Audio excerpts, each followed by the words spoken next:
Well, good evening, everyone, and welcome to the Brian Crombie Radio Hour on Saga 960. I wanted to check in with a guy that I really admire. He's the publisher and editor of Ottawa Life magazine. His name is Dan Donovan. We've had him on the show a couple of times before. The most recent show we did about the Ottawa occupation, the trucker convoy, and he was talking about some of the mistakes that the chief of police and the police services board made. And lo and behold, a day or two later, everything he said that should happen happened. And so his critique and knowledge was completely accurate. And we've previously talked about crime and issues in regards to Canada's relationships with China. Dan Donovan is an incredibly intelligent gentleman. He used to be very involved in politics and still keeps a handle on what's going on. And interesting enough, he used to be a stand-up comedian, and so he's a funny guy as well. But tonight's conversation is going to be about the Conservative leadership campaign that's going on right now, and I really wanted to get Dan's perspective on that campaign and how he thinks it's shaping up. Dan, welcome to the show, sir. Hi, Brian. Thank you for having me back, and just want to start off by saying I want to thank you for having me on your show back. Really, when we were in the sort of right at the sort of pressure point of that trucker convoy crisis in Ottawa.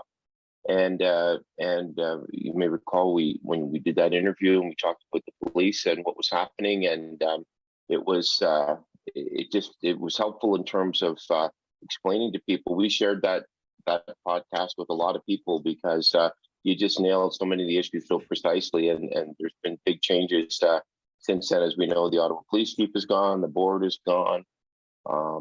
So, Ottawa, life in Ottawa goes on. And the big thing in Ottawa right now is, of course, the budget yesterday and this, which creates an opportunity for the Conservatives, because I know that's what we're here to talk about, because this government, this is not a Liberal government. We now have, in my opinion, a socialist government in Canada.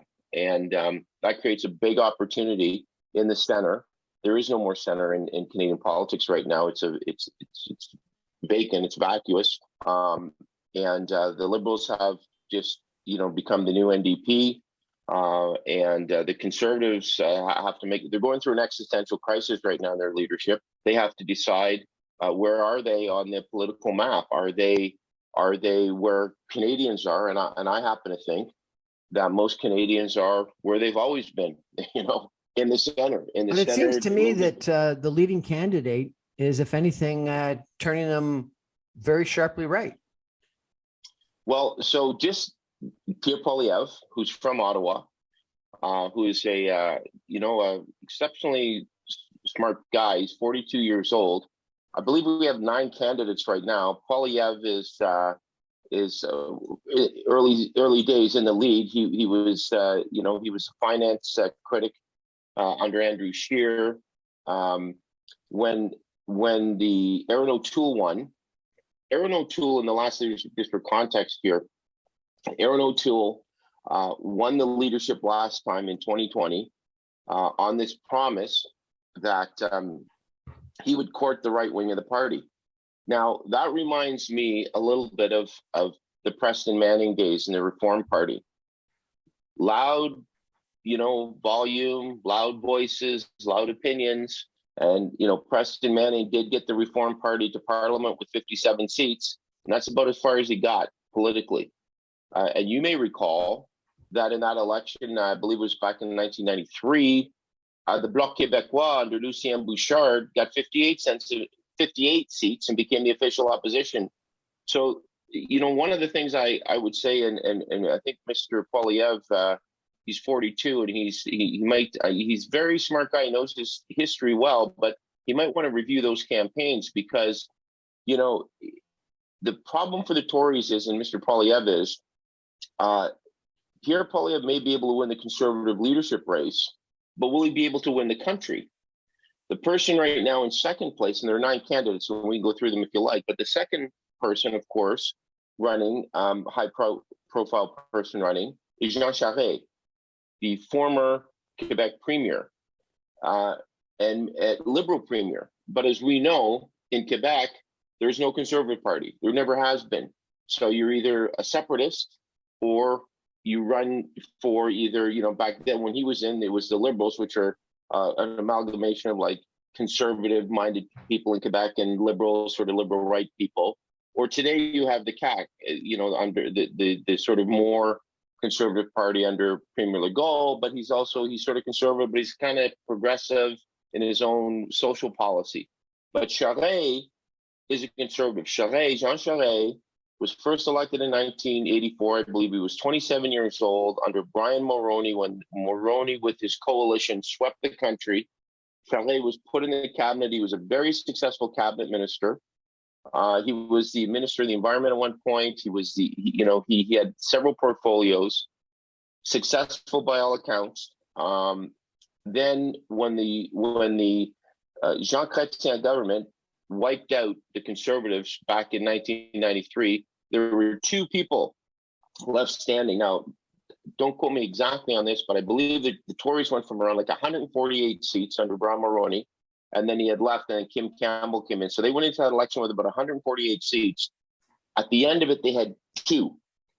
And that was the Canadian population taking their anger out on a Conservative party that seemed to be not wanting to engage with people, seemed to have these ideological divisions, seemed to be being sort of patronizing. And, Kim Campbell in that campaign said, it was a wonderful lady, by the way, but who said in that election campaign that elections weren't the place to discuss policy. That's also the campaign where they made fun of Jean Chrétien's disability. So they went to two seats from 148. That's like a tsunami of disastrous proportions for the Conservatives. There were only two Tories left standing at that election: Jean Charest from Quebec and Elsie Wayne, who was actually, ironically, a newly elected Conservative MP from, I believe, St. John, New Brunswick, or that area. And of course, New Brunswickers are a little, they're kind of wacky with their politics anyway. So, but she was elected, and she was just sort of like granny-like figure. And that was basically the Tory caucus. There's two people. In 1995, if you move forward, Brian, just when we got into the Quebec referendum, and you'll recall this, in 93, Lucien Bouchard, the leader of the Bloc Québécois, the separatists, is the official leader of the opposition in Ottawa. Jean Charest and the Tories have two seats. Chrétien's got a massive majority. Fast forward 3 years later, we're having a referendum in Quebec for this. Quebec wants to separate from Canada. And as you recall, the face of the separatists in that campaign, originally it was Jacques Parizeau, the Premier of Quebec, the PQ Premier of Quebec, but he was very problematic. He could offend people easily. So the separatists put Lucien Bouchard out front for the separatist cause in Quebec. And Jean Chrétien initially was put out front for the Federalists, but it was sinking like a stone in Quebec. He wasn't popular at that time in Quebec. So the Liberals, and I recall this because I recall I was on the Hill at that time, the Liberals asked Jean Charest to lead the fight for Canada, to lead the Canadian Federalist forces in the Quebec, in the referendum in Quebec. And he became Captain Canada. He was Captain Canada. And as you know, the weekend going into that vote, it was neck and neck. A lot of people thought the separatists were going to win the referendum. And at that time, the Liberal cabinet minister, Brian Tobin, and another guy from Toronto who Dennis Mills, they got in a room and they told the Liberals, listen, we could lose this, so you should just get people to go to Montreal and ask Quebecers to stay in Canada. And that's what they did. I think hundreds of thousands of Canadians from across Canada went to Montreal. On the night of the vote, the weekend before, they all went to Montreal. On the night of the vote, the Federalist forces won that race by 1%. No, 51, less than 1%. It was less than 1%. It was like 0.2%. Yeah. It was 49, yes, 49.9 right. to 50.1. You're right. Or we would have lost the country. Now, the fact is that that's because of Jean Charest. We would not have, our country would have been divided. And so we owe a debt of gratitude, I believe, to Mr. Charest. And after that, he was under a lot of pressure then to become the premier in Quebec. Lucien Bouchard went and ironically was the premier.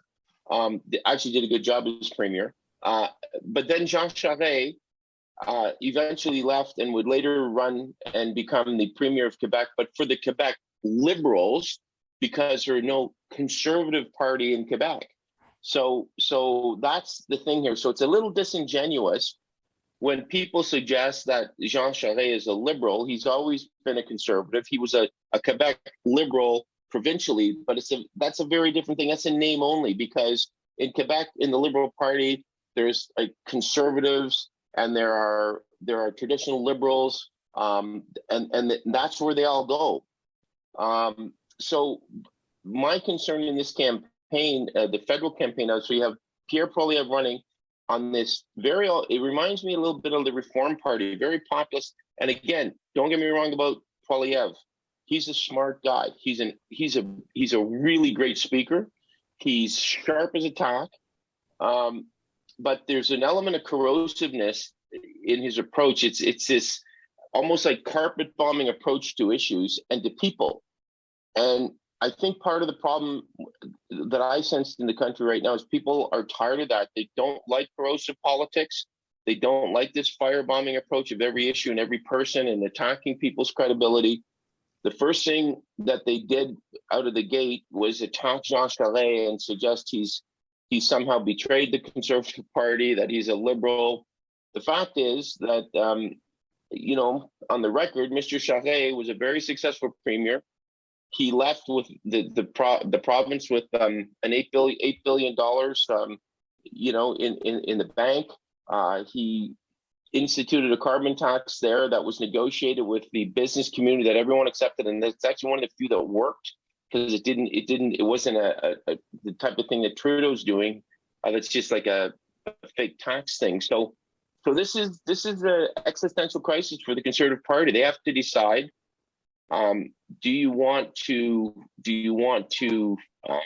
be ideologues, or do you want to win an election? Do you want the ideologues, or do you want to win the election? I guess that's a great way to sum it up. We're going to take a break. We're chatting with Dan Donovan, who is the editor and publisher of Ottawa Life, about the Conservative leadership campaign. We're going to take a break for some messages and come back more with Dan in just a minute. Stay with us. We'll be back in 2 minutes. Been there, done that, Brian.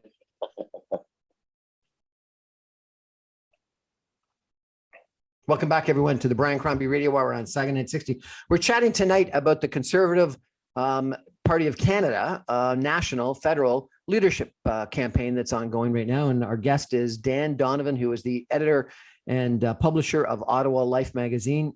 He's been involved in politics, as he mentioned. He was on the Hill at one point in time. I think you were a liberal at the time, but you've been reasonably nonpartisan since then. And very critical, it would appear, of the current Liberal government. You've been calling it a socialist government, an NDP government, which is interesting. And I guess what you believe is that we need a party of the center. And it almost sounds like what you're arguing is we need a progressive Conservative Party, not the Conservative Party that we've had of late, and particularly not the Reform Party. Let me ask you a question. You spent a bit of time talking in our opening segment about what Jean Charest did as Captain Canada, and how we owe him a debt of gratitude, I think is the words that you used. I've been watching some of these tweets and pictures of the rallies that Pierre Poilievre has been attracting. They're all young people that maybe not even been born when the referendum was fought. Do they care what Jean Charest did in the prior referendum? Well, they may not, but of course, we all know the danger in not caring about your history or being ignorant of history, and I think that's part of the problem. But at the same time, I don't slight those young people. I think it's important that they're getting active, and I think this is where the Conservative Party and the people in the party, the people that are making these choices, have to be careful, because Pierre Poilievre, like I said, he's a real force. He's a very bright MP. He's very capable, and I happen to believe that if he wins the Conservative leadership in a campaign, in a national campaign, the Liberals would have a big problem. I don't know that he can win a majority government. I think people I talk to, he can be very polarizing. But if the Liberals just think that Poilievre wins, that they're going to get another mandate, that's not the case. The election would be a grind. I think it would probably end up in another minority government, but it could be a conservative minority government with Pierre Poilievre. That's a very real possibility. You described his style as carpet bombing. What do you mean by that? Well, it's a take no prisoners approach that they've decided to sort of go at. So, for example, he's not running to be if you look at his materials, he's not running to be the conservative leader of Canada. I mean, he is, but in his campaign, he's running to vote Pierre Poilievre for Prime Minister of Canada. They're like skipping a step. They're anti. They will tell you flat out the things they're against, and what they're for. They're for freedom, and they're for I think they would be against. They're against the carbon tax. They're for the different gun laws than we have. All of these sort of very pedestrian issues, if I can call them that are on the ground for people that are, to me, are low-hanging fruit, but they're also incendiary issues. In Canada, for example, on the gun laws, certainly during the Chrétien years, they really screwed up the gun law with the gun registry. It cost $2 billion. It's a big farce. But in this country, there's not a problem with our gun laws. We have a problem in this country with gangbangers and crimes in cities, and the police know who those people are, and those guns are coming across the border illegally from the United States. But law-abiding gun owners in this country are not the problem. And of course, the Trudeau Liberals have instead of targeting the gangbangers and the criminals, that they're targeting legal gun owners, and that's a wedge issue for the Tories, and they're going after it. But in the big picture, that is not a big issue in this country. But it's that's something that Aaron O'Toole talked about, and Andrew Scheer talked about in suburban Ontario in the 905, 416, 519, 705, etc. That didn't resonate. People didn't understand the nuance that you're talking about. They were very anti-guns, and they didn't like the wish-a-wash that it appeared that Aaron O'Toole was trying to manage. Oh, I agree with you completely. I was just going to say, how'd that work out for them? And the fact is that if you go for this low-hanging fruit, that is not an issue. It's an incendiary issue, and it's not based in truth. I think that's the part of it that bothers me. But I don't. Again, my grandmother always used to say about politics. You get the elected people you deserve, and the people are always right. And I believe that if people aren't stupid, the electorate's not stupid. They know, for example, in the GTA and those other areas, and in the urban areas in BC where there's some issues with gun crime, and in some areas in Montreal, there's a similarity with this. It's gangs and gangbangers.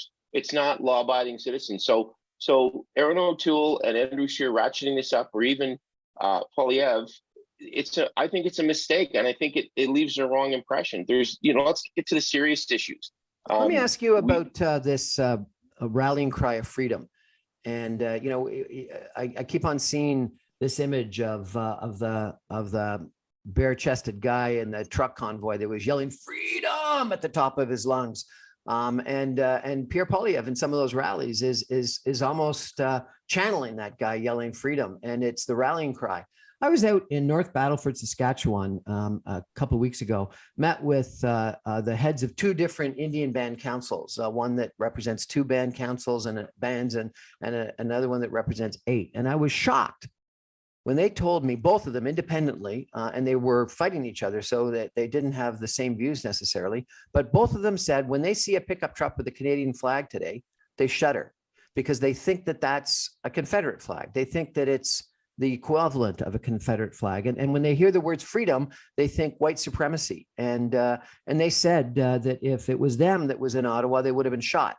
And then I interviewed a Black Rastafarian from Brampton who said almost the exact same thing. And I really wonder whether his courting of the truck convoy people, his using and channeling of this freedom, which is almost like the New Hampshire, to live free or die license plate tag, Is that really what Canada's all about? Or is it only what a small minority of Canada that participated in and supported the truck convoy is about?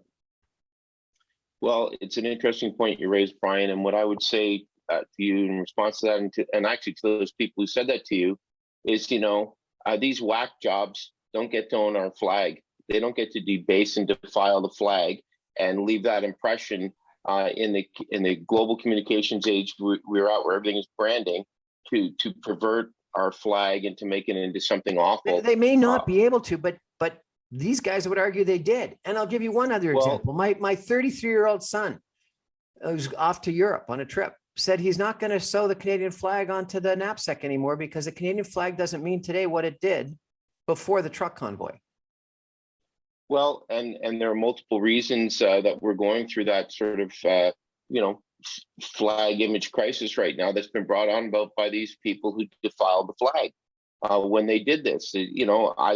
I thought they were a bunch of dumbasses that came here, and I've said in both in our magazine and in other forums that not all the people that went to that truck thing were agitators or some of the dumbasses we saw who didn't even seem to understand how our country worked. They wanted to meet the Governor General and the Senate. I mean, these are not smart people, but they're agitators, and they were breaking laws. Jean Charest yesterday, and this is something the Conservative Party and the broader Conservative base needs to really reflect on in this campaign.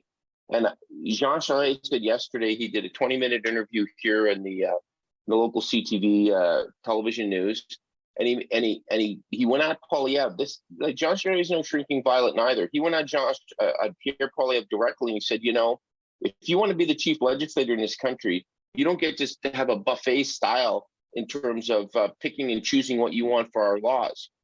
And he made the point, these truckers were in town, they were breaking the law, and they did it for 3 weeks. And as a legislator, you have responsibilities and duties. So if you want to do the cry freedom thing, it's a big false cry, and it left the wrong impression. And the Conservatives have to be careful in this race. With respect, Dan, with respect, is that true today in the right wing? You think about Trump and the Republican Party in the United States. They didn't respect laws anymore. They're changing and they're changing the laws, gerrymandering and changing, solicitor generals and things like that to suit themselves. And clearly, Trump was not supporting laws, and the vast majority of the Republican Party supported him in that regard. In the big lie. So, is the right wing really the law and order party anymore, or is it just when it suits them? Well, that's why I go back to my opening comment about they're having an existential crisis right now, because this is what they need to decide. Canada was built on the POG, peace, order, good government. And we obey laws in this country. We respect laws. We traditionally have done that. And in the internet age today, where everything's Twitter and tweet and, immediate, it's easy to not, guide yourself accordingly and act appropriately and leave a bad impression. So the Conservatives, they need to have a decision about who are they as a party. And I don't think that the polls clearly show that there is not an appetite for a more right-wing government in this country. There's also not an appetite for the type of socialism we're seeing. And I would go back to 2015, to the last months of Stephen Harper. The Conservatives need to have some self-reflection on the Stephen Harper government, because well, they did a lot of good things. I think they did a lot of good things. They managed the economy pretty well. The 2008 meltdown, they were dragged to the table to do some investments to help us get through that. Spend more in the budget and so forth to help communities. But they ended up doing it.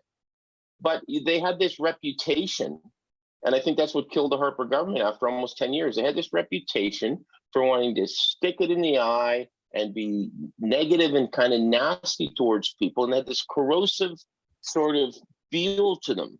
And I think people just, their senses were like that. Why are you being so mean? Like, you're the prime minister, you get up every day, you got like a billions and billions of dollar economy, you got like a military, you got planes, you got 24 Sussex, you got Harrington Lake. Can't you smile? Isn't there something good in what you're doing? Do you ever But crack a smile? isn't that what the supporters of the truck convoy were? They wanted to stick it to the rest of Canada. They wanted to, they didn't care about what was going on with the people, the population, the citizens of Ottawa. They had that attitude, and that is a strong, I sat down with John Wright and we talked about this pollster, and he was saying, Brian, it's 10-15% of the population in Canada. It's 3.5 to 4.5 million people that don't believe in vaccines, believe in the truck convoy, are supportive of that. And the vast majority of Canadians may have a different attitude, but they're quiet. They're not making the noise. And I got to tell That's you, called Dan, a silent majority.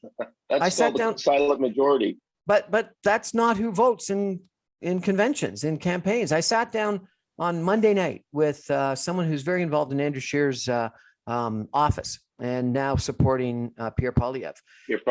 And she was saying that the people coming out right now and joining the Conservative Party have never been involved in politics before and are very motivated to join now because of Pierre Poilievre and because of his support of the truck convoy and because of his support of Bitcoin and crypto. And they're young and they're entrepreneurial and they're Alberta and they're rural and they're never been involved in politics and they're loud and they want to take over the Conservative Party.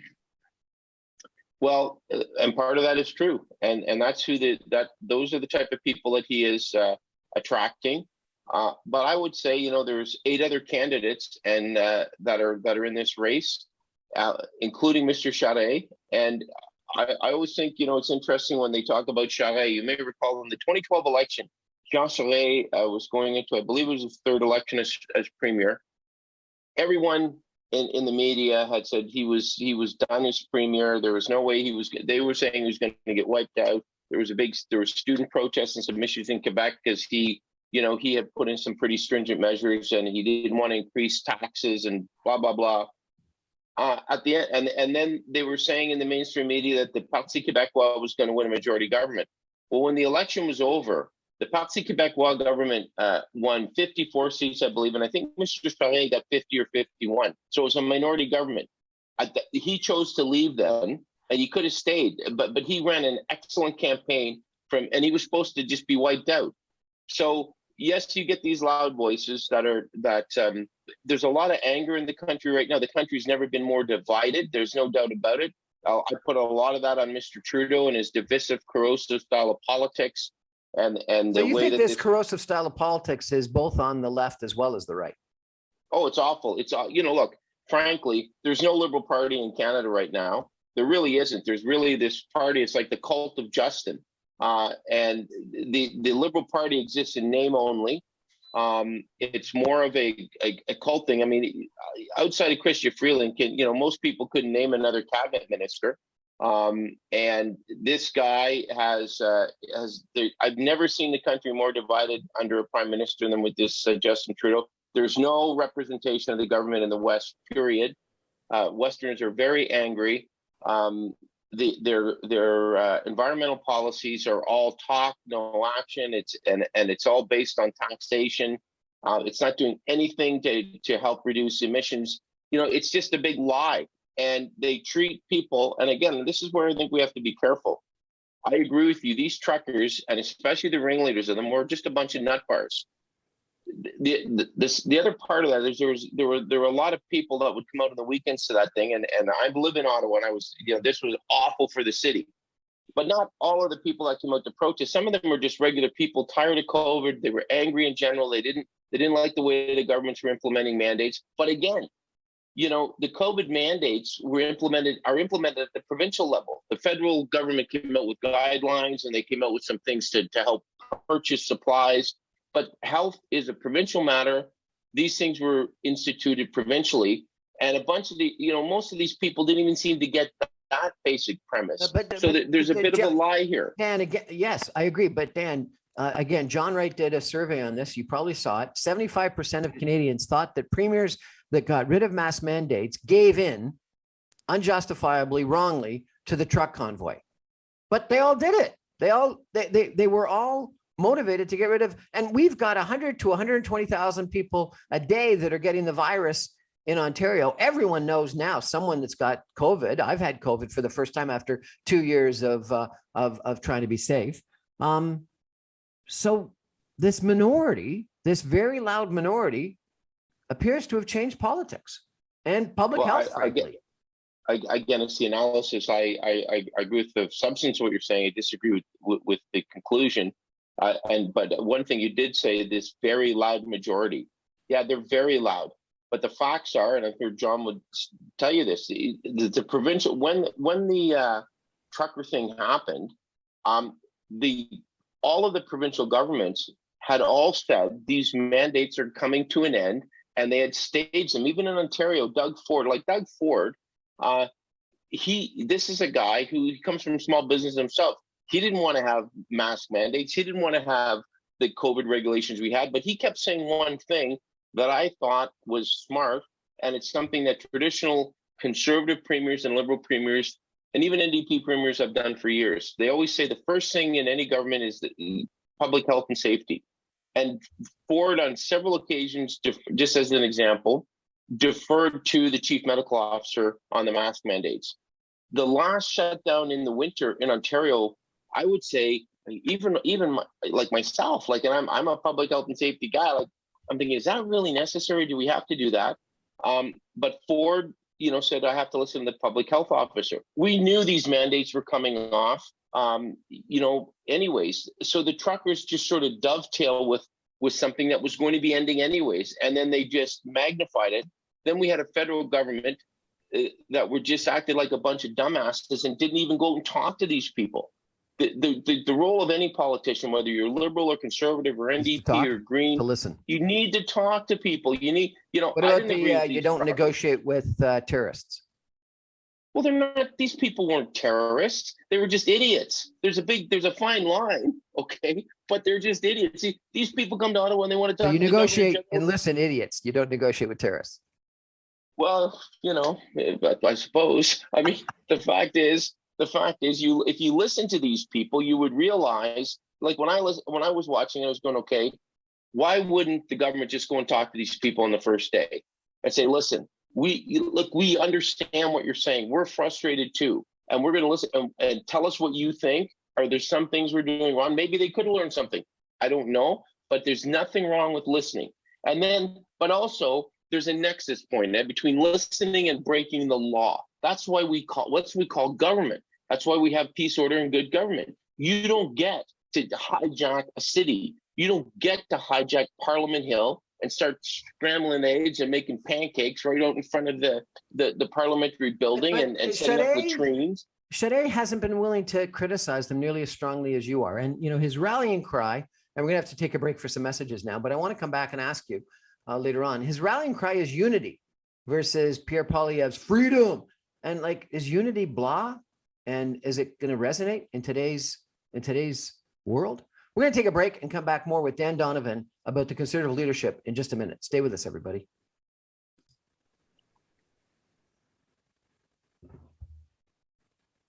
Welcome back, everyone, to the Brian Crombie Radio Hour on Saga 960. I'm having a lot of fun chatting with an old friend of mine, Dan Donovan. He's the Ottawa Life publisher and editor. He's a former politician, a former stand-up comedian, a very smart guy, an excellent writer, and he's got some very strong views on what's going on in Canadian politics today. Dan, we've been talking primarily about the two frontrunners in the Conservative leadership campaign that's going on federally right now. Let's talk about some of the other ones. Patrick Brown, the mayor of Brampton, has come into the race, and he's thought of as a centrist. Certainly, some people thought one of the reasons why the rumors about him that came out were actually things that came out because right wingers within the Progressive Conservative Party, primarily one of your local MPPs, Lisa McLeod, I apologize, didn't like his more centrist policies, and that it was part of the Conservative Party that the Progressive Conservative Party that ballistic missiled him. He appeals that would appear to the 905 and ethnic populations. Has he got a chance? Well, it's interesting. I think for people outside of Ontario, they don't know Patrick Brown, a former federal MP during the Harper years. He's currently the mayor of Brampton, a former leader of the Conservatives in Ontario before he was unceremoniously ousted in a defamatory way from false stories that were leaked. to CTV, and one of the things I'm actually watching for in this race is the CTV had to apologize. They ruined this. They almost ruined this guy's career. They certainly ruined his provincial career for a period with false allegations that were reported on the national news. And just prior to Mr. Brown entering the race, they were forced to apologize. It was all sort of swept under the carpet, didn't get a lot of coverage. One of the things I'm going to be watching as sort of a media person in this country is that the reporters and producers who were responsible for that false story are not reporting at all, nor should they be. None of them were fired as far as I know, and that's a whole other issue in terms of accountability. And when we talk about why people don't trust the media, where's the accountability for CTV for doing that to Patrick Brown? But I'm going to be keeping a very close eye on making sure that the reporters who filed those stories about him are not reporting on the race. Having said that, Mr. Brown is I would say, a progressive conservative. He's an excellent organizer, has an excellent reputation for being tough on the ground. And I think he's a dark horse in the race for sure. He would marry up more probably with the type of people that would support Jean Charest. So it's going to be, this is a staged ballot. So I think for the Poilievre people, they're hoping they can win this in the first ballot because it's a crapshoot after that. And certainly look for Patrick Brown to make an impact. You've got another guy from up in Parry-Sound-Muskoka, Scott Aitchison, who's just elected for a second term. He as well is more of a I don't think Mr. Aitchison is going to be in it in terms of like winning or anything, but he could be a factor in terms of moving people who support him towards either Patrick Brown or Jean Charest. He's again is a moderate guy. He gave a really wonderful speech this year about the Canada and his idea of what our democracy is, and I think he's a very serious person. There's another guy. Here's an interesting thing. There's another guy named Mark Dalton, who's a British Columbia MP. Now he's running, but from Brian, he was a BC Liberal MLA before running for the Tories. A BC Liberal MLA from 2009 to 2017. And the reason I mention that is because BC, like Quebec, doesn't have a provincial conservative party. So are they demonizing this guy? No, he's seen as a conservative. And that just tells you, again, the scorched earth policy of Pierre Poilievre. Like anybody who is with the name liberal, even though there may be conservatives in that group, are demons, So Mark Dalton is running, Scott Aitchison is running. You've got this guy, Roman Barber, running sort of more, I consider him like fringe. He was booted out of the Conservative Party of Doug Ford because he was against, Ford's COVID policies. And again, Ford and other governments were trying to follow what the chief health officers are saying, and he couldn't have this guy just freewheeling it in the caucus and just, being against the laws that the Ford government is bringing in. So they booted him. So now he's running for I don't think he has a hope in hell, but again. But let's talk about him just for a second. Is he not going to be one of the people that's going to get all the Max Bernier supporters and the anti-vaxxers and the anti-maskers? So again, I would go back to, now, how did the Max Bernier and People's Party of Canada people do in the last election? They got 8%. They got twice what the Green Party got. And they got how many seats? None, but they got 8% of the population. They may have cost the Conservative Party. They may have cost Aaron O'Toole his job. If Aaron O'Toole had gotten half of that 8%, 3/4 of that 8%, Aaron O'Toole would probably still be there, and he may be in power today. Coulda, shoulda, woulda. 0% is zero. Okay, and that's where they have the analysis. I think is really important in this, and this is what the Conservatives need to really focus on. The PPC are not going to win a government in this country, period. No, they're not. But if they split off and they get that kind of popular vote, now, I think most of the pollsters have said that people that think that 100% of it came from the Conservative Party was wrong, because a lot of those people were new age people and people that just didn't believe in vaccines and masks and other stuff.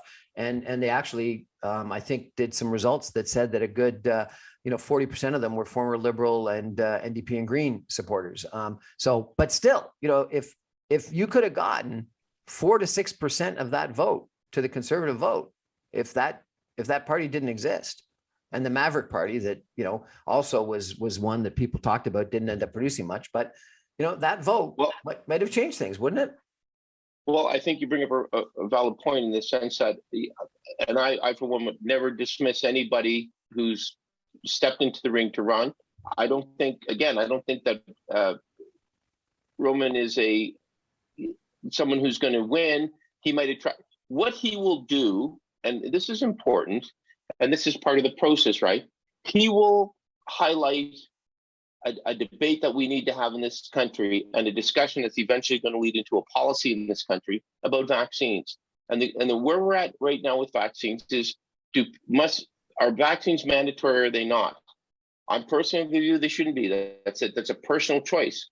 People have the right to choose what goes in their body, and that's a discussion that the whole country needs to have. And if you make the choice not to do it, there may be consequences with that, but you still have the right to that choice. And I think these are the types of issues that these types of candidates are going to bring out in this Conservative race. But there has to be a place for them, and there has to be. It can't be like, again, this carpet bombing attitude. Either you agree with me or everything else is wrong.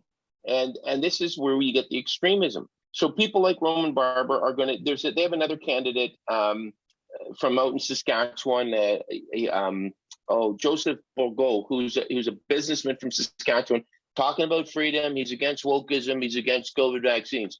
Great, wonderful. Okay, so let's have the discussion. But eventually, the discussion has to go from a discussion into a policy and then to a vote. So if the Conservatives are saying, we believe that people have the right to get vaccines or not, great. If that's your policy, great. And then with that policy will go consequences. But this idea that it's about freedom. Dan, if I apologize, if I could interrupt, what about Dr. Leslie Ann Lewis and her appeal to anti-abortionists? Well, that's always been an undercurrent in the Conservative Party for, as you know, like going back decades. I mean, going back to the 60s, 70s, 80s, all the way through. I recall when I was younger, this was a problem that Brian Mulroney had to deal with, and that segment of the party that's it's a religious people. They have and again, like COVID, and vaccine mandates, people have a right to their views on the right to choose or not. And pro-life people are situated in the Conservative Party, and they have a right to express their views, talk about their views, try to win support. That's our system. And she is a social conservative. She's a lawyer. She was elected in Haldeman Norfolk in the last election. She placed third in the last election under that Aaron O'Toole won, and Peter MacKay came second, and she was third. I think she's I just don't see it. I mean, I think she's probably somebody that would go to more of a Poilievre, I think. And I guess my sense of things, and from what I understand, she's got an incredible amount of support, recruiting members in a bunch of the socially conservative religious churches, and has done a great job. And as you know, only a couple 100,000, if that, people will be voting in the leadership convention. And so it's not the Canadian population that are voting; it's a group, and getting people motivated to get those memberships and then go out and vote ends up being one of the key things. And if you can motivate them with an anti-masking campaign, Roman Baber, or this gentleman from Saskatchewan, or you can motivate them with an anti-abortionist attitude that Dr. Leslie Ann Lewis is undoubtedly going to be focused on, that can end up being the key. And in the last election, wasn't it Leslie Ann Lewis going to Aaron O'Toole, thinking that he was going to be a more right-wing candidate than Peter MacKay, that threw the leadership to Aaron O'Toole? Well, again, I go back to the existential crisis in the Conservative Party. The fact, how did that work out for Andrew Scheer? How did that work out for Aaron O'Toole? They won the leadership by siding up to the right wing of the party. Aaron O'Toole's problem was it was just so blatantly dishonest. I mean, they basically felt used with him, because then he turned around and he wanted to all of a sudden become, Mike Holmes. Oh, no, that's the construction guy, right? But you saw that, all of a sudden he's in these tight T-shirts and he's middle of the road guy, and he's like, it had lacked authenticity. The one thing that the social conservatives do not lack is authenticity. They believe what they believe and they vote for who they vote for. They do it. But the fact is that if they want to be in government, that's not where Canadians are. Canadians are not social conservatives, and they don't vote for social conservative governments. Canadians are not anti-gay. They're not going to vote for an anti-gay candidate. Canadians are not overtly religious. Canadians, they believe in their faith, but it's not something they wear on their sleeve. And unless you're more of a conservative religious person. And it's very ironic to me. It's very strange to me, again, that, when we talk about religious issues in this country and social conservative issues in this country, the biggest harm done by religion in this country to people in this country is the church to Indigenous people in this country. And the people who were the last to get on board to help the Indigenous people who were so harmed by faith in this country is the Conservative Party. So maybe they should be focused more, instead of on their faith, on the edicts of their faith and helping Indigenous people. And maybe they should spend part of their candidacy in this race talking about what they can do to improve the life of Indigenous people in this country who've been so damaged by the edicts of religion. So these are the serious questions that Conservatives need to be asking themselves. And if they want to win, it's like many have said, Poilievre could win the election by getting, the sort of more extreme or right-wing factions of the party, but can he win an election? Jean Charest, according to the polls, could win a majority government in an election, coast to coast to coast. And you mentioned earlier this idea of unity. This country has never, in my lifetime, has never been more fractured and divided than under this current government. They have been just a sieve of awfulness for unity. And so these are the things Conservatives have a big responsibility in this race, to be thoughtful of, people of faith. If they're real people of faith, will have some faith and start thinking about our Indigenous people. So these are the questions that need to be answered. And I don't know that Leslyn Lewis is focused on those things when she talks about faith. She's like the one issue thing, right? I'm against one issue. I'm anti. Roman Baber is a one issue. One trick pony, And that's not how you win a government. We're chatting tonight with Dan Donovan, the publisher and editor of Ottawa Life magazine, about the Conservative leadership campaign that's ongoing right now. We're going to take a break and come back with some concluding comments in just a minute. Stay with us, everybody.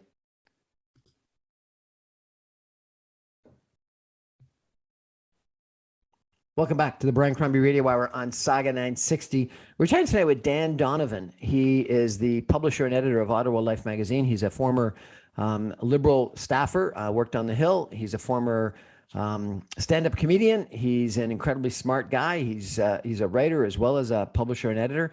And he obviously, has some very strongly held beliefs. Dan, we've talked about this sort of, it's almost the missing middle or the missing center. I interviewed David Crombie, who is a relative, but probably a distant relative, just to state the fact. A former great mayor, that guy, the former great mayor of Toronto, yeah. David Crombie, yeah. Former Conservative leadership guy himself. Yep. And the mini mayor, they used to call him something. Yeah. Tiny perfect mayor. Yes. He said his progressive Conservative Party no longer exists. Well, I like to say that I never abandoned the Liberal Party. The Liberal Party abandoned me. I think it's the same thing. There's no Liberal Party and there's no Progressive Conservative Party today. There's a big vacuum in the middle. What we have with Justin Trudeau is a cult and a big bag of socialism, and they've overtaken the NDP and gone into this place that the majority of Canadians, I convinced, don't want to be there. On the other side of the spectrum, we have the Conservatives who just have gone off the cliff in terms of some letting these small-minded, in some cases, very right-wing people adjudicate the matters of their party. But didn't they need to do that? You know, you go back to the history, and it was, Peter MacKay running the Progressive Conservative Party, Stephen Harper running the, I think it was called the Alliance at the time, Preston Manning, who previously... Canadian Reform Alliance Party, which they changed because the acronym wasn't working, the crap party. They had to change that quickly, and then it became the Conservative Party of Canada. But it all started really with, Preston Manning and his splinter of the Reform Party, because he thought that Brian Mulroney and the Progressive Conservative Party, that was this big tent that was across the country, didn't speak to Western alienation and Western ideals, and his whole idea of the Triple E Senate and other things. And Preston Manning took, what was it, 50 something seats away, and then you had the crap party, as you talked about, the conservative, what do you call it? The Conservative Reform Alliance Party. Conservative Reform Alliance Party.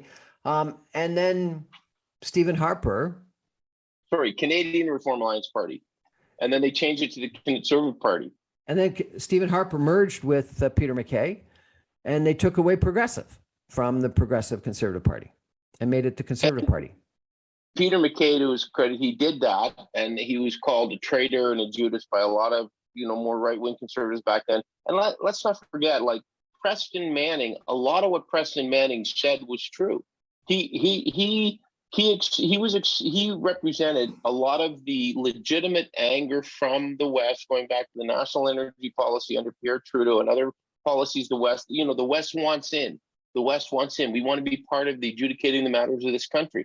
So a lot of what Preston Manning represented in the late 80s and 90s was that anger from the West. A lot of that anger we're seeing again today of not being listened to. But we've done this. We've been on this ride before. We know how it ends. He got so far, but then the rest of the country wouldn't take it further, because that's not what the rest of the country is. They eventually, Stephen Harper worked for him as his legislative assistant in Ottawa when he was first elected. He actually started working for Deborah Gray, who was the first Reform elected MP.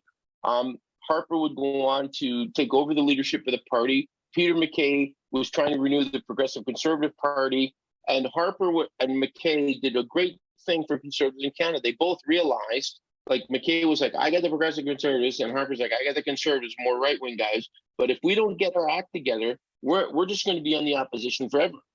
MacKay was the one that took the hit. He said, look, I'll join you, even though I said I wouldn't during the leadership for the Progressive Conservatives, but I will merge our party. I will agree to that. Harper made him the deputy leader. And what came out of that? 10 years of conservative government, national government, where they did a lot of good things for the country. They put in a lot of good policy. Jason Kenney did a lot of good things for immigrants in this country when he was the immigration minister. James Moore did a lot of good things as industry minister. Harper did a lot of good things for the country with the budget and other things and transfer payments and so forth. MacKay was a great minister for defense. I think he was foreign affairs at one point. Like they were in charge and in power, and they did some good things for the country. And by all accounts, they were certainly a conservative government. They weren't a social conservative government, and it worked. But then they had that thing, the Tories do. They want to just, instead of, sometimes you just want to stick it in your eye. They did things like Harper apologized for the residential school things, but then they did Dick after to help the Indigenous people. They said, you got to make your own way. No, they actually need some help to make their own way. And then the apology is great, but that's not going to help them in their communities. But the point is, when those two, when the moderate side of the Conservatives and the other side came together and said, look, if we want to win, we got to work together. If they don't do that now, this truck ain't going to turn on. It ain't going anywhere. So, Dan, I think it comes down to unity versus freedom. Do you think unity can actually beat out freedom? Yes. How? Look, well, we don't lack freedom in this country. I think what we we've always been a country that has peace, order, and good government. Canadians are law-abiding citizens. We have a charter here that protects our rights. I think that the Trudeau government is at the heart of a lot of this because certainly during COVID, I would be one of those people who would say that they've abused the process at times in COVID to infringe on some of the rights of Canadians. But at the end of the day, we still have laws, we still have courts, we still have the opportunity to rebut those things. And I think that freedom is, look at Ukraine, for God's sakes, look at Syria, look at Yemen. I mean, these people, what the hell are you talking about freedom? Of course we have freedom here, but we also have democratic institutions and we have elections, we have leadership. So you want to talk about freedom, this Conservative Party leadership campaign is celebrating the freedom we have to protect, to elect our political leaders. And the fact is now it's on these members who have the freedom to make a choice, just to go online and to vote in this Conservative race. They have the freedom to do that. And the obligation they have to the rest of the country and to their party and to the citizens is to make the right choice and to look at these issues and to sort of go through them and say, okay, well, what are the best issues that we can do and take forward that are going to allow us, if you're a Conservative, to get into government. Now, you want to be a dumbass and start talking about all these extreme things that are not real issues with the people in elections who vote in the government, then you should expect to sit in the opposition. But if you want to, I think Canadians, John, I'm sure he said this to you in polls, like he's talked about that 10 to 15% of people who are angry. But let's not forget about the other 85% of people, the silent majority who just want what's best for the country, who are also tired of COVID, but want responsible leaders who are going to be concerned about what they're concerned about. And that's what a serious, mature political party does. But if you want to carpet bomb everything and attack people and be corrosive, at some point there's going to be a comeuppance. Just ask Preston Manning, because how did that work out? Preston Manning never formed a government. Lucien Bouchard never formed a government. The forces of unity beat both of them, and they'll do it again. I'm convinced of it. The forces of unity beat both of them. Yeah. You know what? I hope you're right, Dan Donovan, but I do think it's going to be a really fascinating convention campaign to watch because, both Pierre Poilievre and his supporters are doing exactly what you're talking about. That the Twitterverse is filled with unbelievable attacks against Patrick Brown, against Jean Charest, against anyone that would disagree with what he's doing. And I do think that the Conservative Party is getting a whole bunch of new members, which is good for any political party. But I worry about where those new entrants to the Conservative Party are going to take the Conservative Party and potentially to this very populist, right-wing, angry, anti-masking, anti-vax, Bitcoin, crypto-oriented extremism.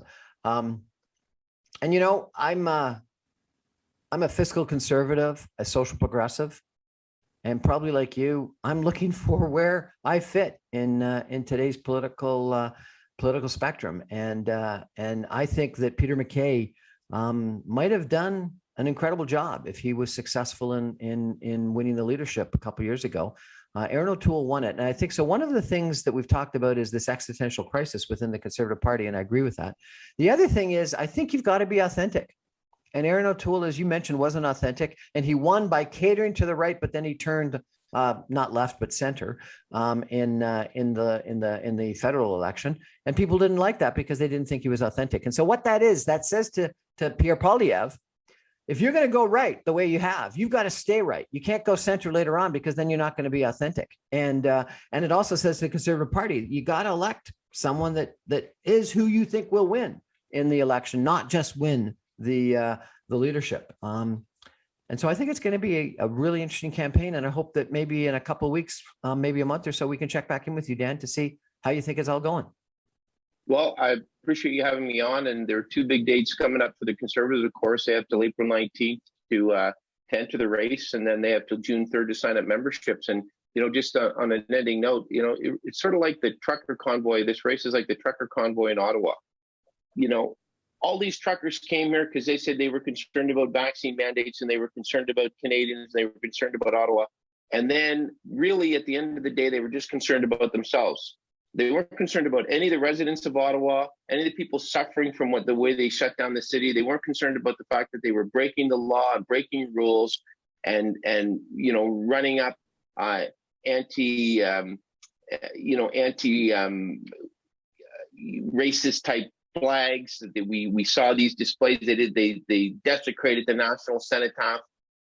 They say they're concerned about all this freedom stuff in Canadians, but you know what? At the end of the day, they were just concerned about themselves. And what they should have been concerned about when they came to Ottawa was getting their message across and being respectful to all of the people that live in the city, all the regular folks that get up every day that and then go to work, and all the regular folks every day that live in the core in Ottawa that are disabled people and seniors. They showed through their tunnel vision they weren't concerned about those people.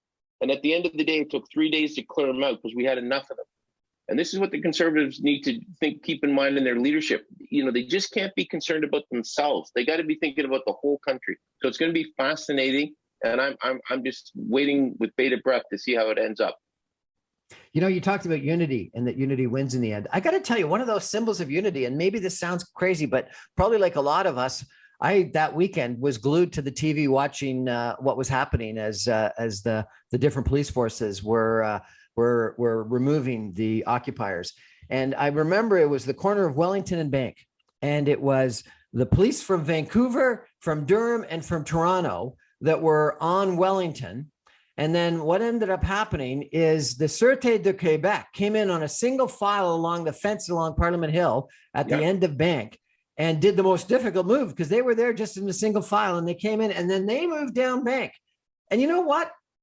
If it wasn't for the Emergency Measures Act, you wouldn't have had those different police forces from different jurisdictions being able to come to Ottawa. So that's one point. But I was proud that the Sûreté de Québec came to Ottawa and did the most difficult move and supported on their flanks by people from Vancouver, from Durham, from Toronto, and Ottawa. I thought that was unity. Well, I agree with you. And I'd point out one other thing to that. The protesters obeyed the law. When it came right down to it, they obeyed the law. The police, they understood that, okay, this is over. The police are here. And, it took 3 days, but they obeyed the law. So, and that's Canada, peace, order, good government. You've had your time. This is now over and you're leaving. And they came in and they did that, that thing the police do. They squeeze, and people, and they left and they protested. It was all like grandfather, and they left. So that's why I have hope. Like these protesters, besides the dumbass crew of them, that some of them are still in jail, but the rest of them, there was a lot of them that just frustrated people. But at the end of the day, they said, you know what? Yeah, you're right. It's over. We've had our day and it's time to go home. And but to your point, unity wins. Dan Donovan, publisher and editor of Ottawa Life. Thanks for joining us tonight. That's our show for tonight, everybody. Thank you very much for joining us. Good night.